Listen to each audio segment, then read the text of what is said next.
Hi hello welcome to Shweta ಗುರಜ್ vlogs. ಎಲ್ಲರೂ ಹೇಗಿದ್ದೀರಾ? ಐ ಹೋಪ್ ಎಲ್ಲರೂ ಚೆನ್ನಾಗಿದ್ದೀರಾ ಅಂದ್ಕೊಂಡಿದ್ದೀನಿ. ಇನ್ನೂ ಚೆನ್ನಾಗಿರಲಿ ಅಂತ ದೇವ್ರನ್ನ ಪ್ರಾರ್ಥಿಸ್ತಾ ಈ ವಿಡಿಯೋನ ಸ್ಟಾರ್ಟ್ ಮಾಡ್ತಾಯಿದ್ದೀನಿ. ಬನ್ನಿ, ಇದು ವರಲಕ್ಷ್ಮಿ ಹಬ್ಬದ ಶಾಪಿಂಗ್ ವಿಡಿಯೋ ಆಗಿರುತ್ತೆ. ನಾವು 2000 ಗೋಲ್ಡ್ದು ಚೀಟಿ ಕಟ್ತಾಯಿದ್ವಿ. ಅದು ಕೂಡ ನಮ್ಮ ಲೆಕ್ಕಗೆ ನೋಡಿ ಇದೇ ಆಗಸ್ಟ್ ಮಂತಲ್ಲೇ ಎಂಡ್ ಆಗಿದೆ. ಅದಕ್ಕೋಸ್ಕರ ನಾನು ನಮ್ಮ ಮನೇಲಿ ಫಸ್ಟ್ ಒಂದು ಚಿಕ್ಕದು ಬೆಳ್ಳಿದು ಮುಖವಾಡ ಇಸ್ಕೊಂಡಿದ್ದೆ. ಅದಕ್ಕೋಸ್ಕರ ಅದನ್ನು ಹಾಕಿ ಸ್ವಲ್ಪ ದೊಡ್ಡದು ತಗೊಳ್ಳೋಣ ಅಂತಂದ್ಬಿಟ್ಟು, ಹೆಂಗೋ ಅದರ ಅಮೌಂಟು ಇರುತ್ತಲ್ವ ಅಂತಂದ್ಬಿಟ್ಟು ಹೋಗಿದ್ದೀರಿ ಅಂಗಡಿಗೆ. ನಾನು ತೋರಿಸಿದ್ನಲ್ಲ ಆಗಲೇ ಆ ಬೆಳ್ಳಿ ಮುಖವಾಡನ ನಾನು ತೊಗೊಂಡಿದ್ದು. ನನಗಂತೂ ತುಂಬಾ ಇಷ್ಟ ಆಯಿತು, ತುಂಬಾ ಚೆನ್ನಾಗಿದೆ ಅಂತ ಹೇಳ್ಬೋದು.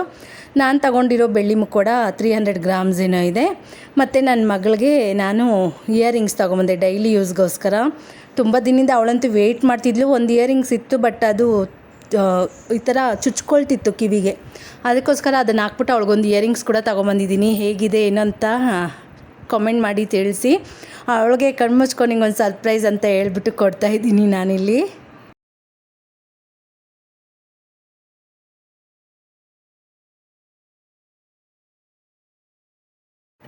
ಇಯರಿಂಗ್ಸ್ ಡಿಸೈನ್ ಅಂತೂ ನಿಜ ನನಗಂತೂ ತುಂಬಾ ಇಷ್ಟ ಆಯಿತು. ಈ ಸಲ ಒಳ್ಳೆ ಕಲೆಕ್ಷನ್ಸ್ ಇತ್ತು ಅಂತಲೇ ಹೇಳ್ಬೋದು. ಒಡವೆ ಅಂಗಡಿಯಲ್ಲಿ ತುಂಬಾ ಚೆನ್ನಾಗಿತ್ತು. ಇಯರಿಂಗ್ಸು ತೊಗೊಂಬಂದಿದ್ದೀನಿ ಅವಳಿಗೋಸ್ಕರ. ಅವಳದು ರೋಲ್ ಗೋಲ್ಡ್ ಏನಾದರೂ ಇಟ್ಟರೆ ಅವಳ ಕಿವಿ ಫುಲ್ಲು ಗಾಯ ಆಗಿಬಿಡುತ್ತೆ. ಅವಳಿಗೆ ಗೋಲ್ಡೇ ಇಡಬೇಕು ಯಾವಾಗ್ಲೂ.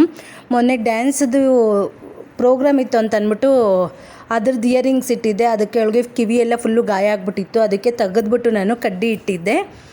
ಈಗ ಅವ್ರ ಅಕ್ಕಗೆ ಗಿಫ್ಟ್ ತೊಗೊಂಬಂದಿದ್ದೀನಿ, ಒಂದು ಉಂಗುರ ಅಂತ ಅಂದ್ಬಿಟ್ಟು ಹೇಳ್ತಿದ್ದೆ. ಅದಕ್ಕೋಸ್ಕರ ಅವಳು ನನಗೆ ತೊಗೊಂಬಂದಿಲ್ಲ ಅಂತ ಫುಲ್ಲು ಕೋಪ ಮಾಡ್ಕೊಂಡಿದ್ಲು. ಆಮೇಲೆ ಅವಳಿಗೂ ತೊಗೊಂಬಂದಿದ್ದೀನಿ ಅಂತಂದೆ. ಗೋಲ್ಡ್ಗಿಂತ ಇವ್ರಿಗೆ ಸಿಲ್ವರ್ ಅಂದರೆ ತುಂಬಾ ಇಷ್ಟ ಆಗುತ್ತೆ. ಅದಕ್ಕೆ ರಿಂಗ್ಸ್ ತೊಗೊಂಬಂದಿದ್ದೀನಿ. ನನ್ನ ಮಗಳದು ಸೆಪ್ಟೆಂಬರ್ 5th ಬರ್ತಡೇ ಇದೆ. ಅದಕ್ಕೋಸ್ಕರ ಅವಳಿಗೆ ಸರ್ಪ್ರೈಸ್ ಆಗಲಿ ಅಂತ ತೊಗೊಂಬಂದರೆ ಸರ್ಪ್ರೈಸ್ ಎಲ್ಲ ರಿವೀಲ್ ಆಗೋಯಿತು ಅಂತಲೇ ಹೇಳ್ಬೋದು. ಅವಳು ಕೂಡ ನೋಡಿದ್ಲು ಅವಳದು ರಿಂಗ್ ಆಗುತ್ತಾ ಇಲ್ಲ ಅಂತಂದ್ಬಿಟ್ಟು. ಬಾರೆ ಇಡ್ತೀನಿ ಅಂತಂದರೆ ಓಲೇನಾ ಇಲ್ಲ ನಾನೇ ಇಟ್ಕೊಳ್ತೀನಿ ಅಂತ ಅಂದ್ಬಿಟ್ಟು ಇಟ್ಕೊಳ್ತಾ ಇದ್ದಾಳೆ. ನಿಜ ಇಯರಿಂಗ್ಸ್ ತುಂಬಾ ಚೆನ್ನಾಗಿದೆ ಡಿಸೈನು.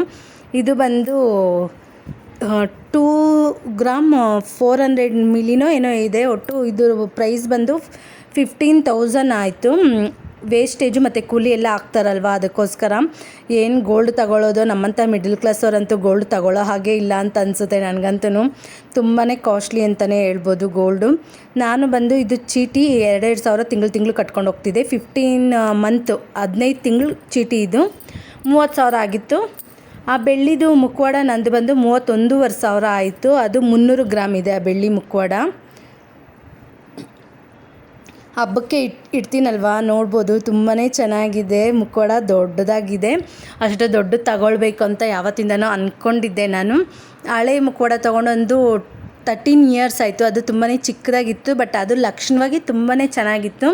ಅದು ಹಾಕುವಾಗ ನನಗೆ ಸ್ವಲ್ಪ ಬೇಜಾರಾಯಿತು, ಬಟ್ ಏನು ಮಾಡೋದಕ್ಕಾಗೋದಿಲ್ಲ. ಮತ್ತೆ ದೊಡ್ಡ ಲಕ್ಷ್ಮಿ ಬರ್ತಿದ್ದಾಳಲ್ಲ ಅಂತ ಮನ್ಸು ಮಾಡಿಕೊಂಡು ಹಾಕ್ತಿದ್ದೀನಿ. ಅವಳಂತೂ ಸ್ಕೂಲಿಂದ ಬಂದ ತಕ್ಷಣ ನಮ್ಮ ಬಲ್ಲುನ ಮುದ್ದು ಮಾಡಿಲ್ಲ ಅಂದರೆ ಅವಳಿಗೆ ಸಮಾಧಾನ ಆಗೋದೇ ಇಲ್ಲ. ನೋಡಿ ಹೆಂಗೆ ತಬ್ಕೊಂಡು ಅದ್ರ ಮೇಲೇ ಮಲಗಿಬಿಡ್ತಾಳೆ, ಮುತ್ತೆಲ್ಲ ಇಟ್ಕೊಂಡು. ನಾನಂತೂ ಅಷ್ಟೊಂದು ಕೇರ್ ಮಾಡೋದಿಲ್ಲ ಬಲ್ಲುನ. ಇವಳಂತೂ ತುಂಬಾ ಕೇರ್ ಮಾಡ್ತಾಳೆ. ಇದು ಬಂದು ಗುರುವಾರದ ಕ್ಲಿಪ್ ಆಗಿರುತ್ತೆ. ಬೆಳಗ್ಗೆ ಎದ್ದರೆ ಅಂತೂ ನಿಜ ಮನಸ್ಸಿಗೆ ಏನೋ ಒಂಥರ ಚೆನ್ನಾಗಿರುತ್ತೆ. ಇದೇ ಒಂಥರ ಸೂಪರಾಗಿರುತ್ತೆ ಅಂತಲೇ ಹೇಳ್ಬೋದು. ನೋಡಿ ಇನ್ನೂ ಮೋಡ ಎಲ್ಲ ಮುಚ್ಕೊಂಡಿದೆ. ಬೆಂಗಳೂರು ವೆದರ್ ಅಂತೂ ಕೇಳಬೇಕಾ, ಯಾವಾಗ ಮಳೆ ಬರುತ್ತೋ ಯಾವಾಗ ಬಿಸಿಲು ಬರುತ್ತೋ ಅನ್ನೋದೇ ಗೊತ್ತಾಗೋದಿಲ್ಲ. ಈಗ ಬಾಕ್ಲಲ್ಲಿ ಈ ಥರ ಪುಟ್ಟದಾಗಿ ಒಂದು ರಂಗೋಲಿನ ಹಾಕಿದ್ದೀನಿ. ಗಿಡಗಳನ್ನೆಲ್ಲ ಒಂದು ಸಲ ನೋಡ್ಕೊಂಬಂದರೆ ನನಗಂತೂ ಸಮಾಧಾನ ಆಗುತ್ತೆ. ನಮ್ಮ ಮನೆಯಲ್ಲಿ ವರಲಕ್ಷ್ಮಿಗೆ ಅಂತ ಈ ಥರ ಡೆಕೋರೇಷನ್ನ ಮಾಡ್ತಾಯಿದ್ದೀವಿ. ನಮ್ಮ ಮನೆಯವರು ಹೆಂಗೋ ನನ್ನ ಪುಣ್ಯಕ್ಕೆ ಬೇಗ ಬಂದರು. ಅವ್ರಿಗೆ ಇಂಡಿಪೆಂಡೆನ್ಸ್ ಡೇ ದಿನ ಕೂಡ ಕೆಲಸ ಇತ್ತು, ಕೆಲಸಕ್ಕೆ ಹೋಗಿ ಬಂದಿದ್ದಾರೆ. ಹೋಗಿ ಬಂದ ಮೇಲೂ ಅವ್ರ ಹತ್ರ ಕೂಡ ಕೆಲಸ ಮಾಡಿಸ್ತಿದ್ದೀನಿ. ಯಾಕಂದರೆ ಇಬ್ಬರು ಮಾಡಿದ್ರೇ ಅಲ್ವಾ ಬೇಗ ಮುಗಿಯೋದು. ಹಬ್ಬದ ದಿನ ಅಂತೂ ನೀನು ಮಾಡು ನಾನು ಮಾಡು ಅಂತ ಕೂತ್ರೆ ಆಗೋದಿಲ್ಲ. ಎಲ್ಲರೂ ಮಾಡಿದ್ರೇ ಬೇಗ ಕೆಲಸ ಮುಗಿಯೋದು. ಎಷ್ಟು ಬೇಗ ಕೆಲಸ ಮುಗಿಸ್ಬೇಕು ಅಂತಂದ್ರೂ ನಿಜ ಮುಗಿಯೋದಿಲ್ಲ.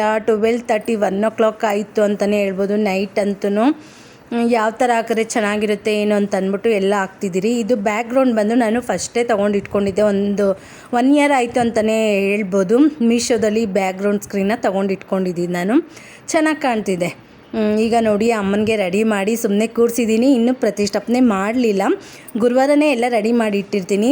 ಶುಕ್ರವಾರ ಬೆಳಗ್ಗೆ ಎದ್ದು ನಾನು ಅಮ್ಮನಿಗೆ ಬೊಟ್ಟಿಕ್ಕಿ ಪ್ರತಿಷ್ಠಾಪನೆ ಮಾಡಿಕೊಂಡ್ರೆ ಅಮ್ಮ ಅಲ್ಲಿ ಬಂದು ಕೂತ್ಕೊಳ್ತಾರೆ ಅಂತ ಹೇಳ್ಬೋದು. ನೋಡಿ ಯಾವ ಥರ ಕಾಣ್ತಿದೆ ನಮ್ಮನೆ ಲಕ್ಷ್ಮಿ ಅಂತ ಅಂದ್ಬಿಟ್ಟು ಬೆಳ್ಳಿ ಮುಖವಾಡಕ್ಕೆ ನಾನು ಇದು ಫೌಂಡೇಶನ್ನ ಹಾಕಿದ್ದೀನಿ. ಎಷ್ಟು ಚೆನ್ನಾಗಿದೆ ಗೊತ್ತಾ, ಫೌಂಡೇಶನ್ ನಿಜವಾಗ್ಲೂ ಇಷ್ಟು ಚೆನ್ನಾಗಿ ನನಗೆ ಕೂರುತ್ತೆ ಅಂತ ಅಂದ್ಕೊಂಡಿರಲಿಲ್ಲ. ಬಟ್ ತುಂಬಾ ಚೆನ್ನಾಗಿ ಕಾಣ್ತಿದೆ, ಮುದ್ದಾಗಿ ಕಾಣ್ತಿದ್ದಾಳೆ ನಮ್ಮನೆ ಲಕ್ಷ್ಮಿ ಅಂತಲೇ ಹೇಳ್ಬೋದು.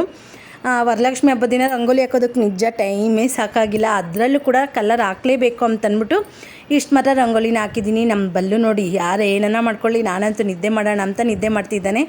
ಎಲ್ಲಿ ನೋಡು ತಾವರೆ ಹೂವನ್ನೇ ಬಿಡಿಸಿದ್ದೀನಿ ಇವತ್ತು. ಯಾಕಂದರೆ ಅಮ್ಮನಿಗೆ ತಾವರೆ ಹೂವು ಅಂದರೆ ತುಂಬಾ ಇಷ್ಟ ಅಂತ ಅಂದ್ಬಿಟ್ಟು ಈ ಥರ ರೆಡಿ ಮಾಡಿದ್ದೀನಿ. ನೋಡಿ ಬೆಳಗ್ಗೆ ಯಾವ ಥರ ಕಾಣ್ತಿದ್ದಾರೆ ನಮ್ಮನೆ ಲಕ್ಷ್ಮಿ ಅಂತ ಅಂದ್ಬಿಟ್ಟು. ಈ ಸಲ ಜಂಕ್ ಫುಡ್ನ ಫುಲ್ಲು ಅವಾಯ್ಡ್ ಮಾಡಿದ್ದೀನಿ ಅಂತಲೇ ಹೇಳ್ಬೋದು. ಜಂಕ್ ಫುಡ್ ಇಲ್ಲ, ಎಲ್ಲನೂ ಫ್ರೂಟ್ಸು ಅದೇ ಇಟ್ಟಿದ್ದೀನಿ. ಇದು ಬಂದು ಶುಕ್ರವಾರ ನೈಟು ತುಂಬ ವೀಡಿಯೋಸ್ ಮಾಡಬೇಕು ಅಂತ ಅಂದ್ಕೊಂಡಿದ್ದೆ, ಬಟ್ ವೀಡಿಯೋಸ್ ಮಾಡೋದಕ್ಕಾಗಲೇ ಇಲ್ಲ. ನೈಟು ಮಕ್ಕಳ ಕೈಯಲ್ಲಿ ಆರತಿನ ಎತ್ತಿಸ್ತಾ ಇದ್ದೀನಿ. ಒಂದು 5 ಜನ ಸೇರಿಕೊಂಡು ಆರತಿ ಮಾಡಿ ಅಮ್ಮನ್ನ ಕದಲ್ಸೋಣ ಅಂತಂದ್ಬಿಟ್ಟು ಶುಕ್ರವಾರನೇ ಕದಲಿಸ್ತೀನಿ. ಆಮೇಲೆ ನಾನು ಬಂದು ಶನಿವಾರ ಎಲ್ಲನೂ ತೆಗೆದಿಡ್ತೀನಿ.